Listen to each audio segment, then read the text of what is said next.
Welcome to this explainer. Today, we're stepping straight into the ultimate economic control room.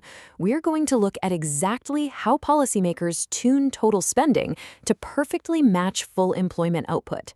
I mean, just imagine staring at this massive, incredibly complex dashboard that literally controls the financial heartbeat of an entire nation. So, how do you actually steer an entire economy without accidentally causing a massive crash?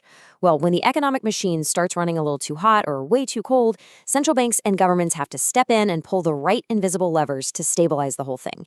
It really all comes down to managing aggregate demand, the total amount of goods and services desired by everyone in the economy. Doing this requires clinical precision and a highly structured approach. To see how this works, we're checking out two diagnostic panels today. First, Dashboard Panel 1 on fixing excess demand, and second, Dashboard Panel 2 on fixing deficient demand. Okay, let's jump right into Dashboard Panel 1, fixing excess demand. According to our source material, our first condition here is excess demand, which you might also know as an inflationary gap. This basically happens when our desired spending outpaces what a fully employed economy can actually produce, which inevitably pushes up prices. Because think about it, all available resources are already being used up, right? Output physically cannot increase anymore. So all that extra money chasing the exact same amount of goods, that just creates inflation. Because of that, the absolutely crucial primary goal here is to aggressively contract total spending to cool this inflation down. Policymakers have to absorb that excess purchasing power right out of the economy, and they have to do it surgically. To pull this off, they launch a coordinated two-pronged attack, using fiscal levers, which are controlled by the government, and monetary levers, which are controlled by the central bank. Let's look at the fiscal side first. On the fiscal side, the government wants to directly cut into spending power. So step one, they raise personal and corporate taxes, leaving us with less disposable income. Step two, they tighten their own belts by aggressively scaling back unproductive public expenditures. And finally, they drastically cut down deficit financing. Essentially, they literally stop creating new money to fund their own debt. Now, over on the monetary side, the central bank hikes up the bank rate. That's the baseline rate at which they lend money to commercial banks. By making it more expensive for those banks to borrow, well, those costs get passed directly onto consumers and businesses. Credit gets tight and borrowing pretty much plummets. But they don't stop there. To drain even more liquidity out of the system, the central bank sells government bonds to commercial banks in open market operations. The banks buy these bonds, and their actual cash gets locked away in central bank vaults. Plus, they raise the cash reserve ratio, or CRR, which literally forces commercial banks to hoard a much higher percentage of their deposits. That severely cripples their ability to lend. So that's how we fight inflation, by contracting spending. But what happens when we pivot, when we go from fighting inflation to fighting unemployment? The entire strategy has to completely reverse. Policymakers basically go from hitting the brakes to slamming on the accelerator. Which brings us right to Dashboard Panel 2. Fixing deficient demand. Now, the economic machine is running way too cold. Our diagnosis here is deficient demand, also called a deflationary gap. This is where aggregate spending just isn't sufficient to purchase the potential output, which leads to falling prices and involuntary unemployment.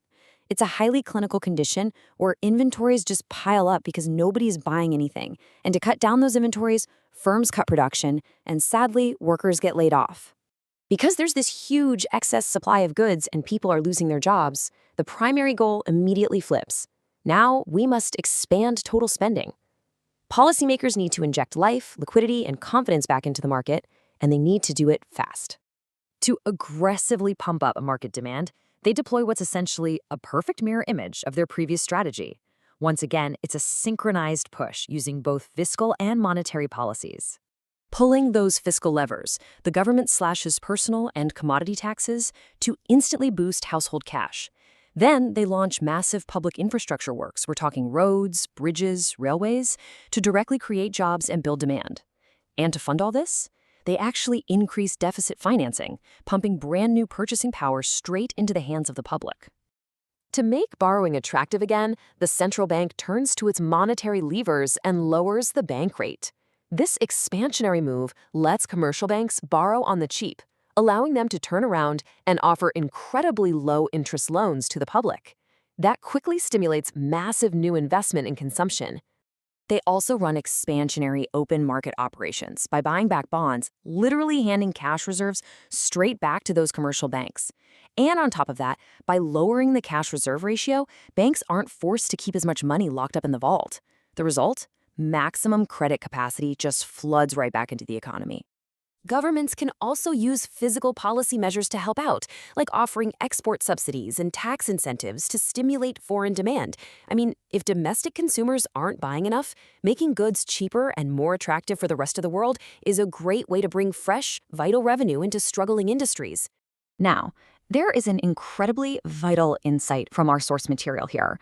Attempting to just increase domestic production to fix demand issues takes a massive amount of time. You can't just magically build 10 new factories overnight, right? Because long-run solutions are way too slow, these immediate fiscal and monetary levers are a nation's absolute best defense against sudden economic instability. At the end of the day, timing is literally everything. The real-world consequences of tuning these levers incorrectly affect every single one of us. If policymakers misread the data, they could accidentally accelerate out-of-control inflation or plunge the country into a devastating recession.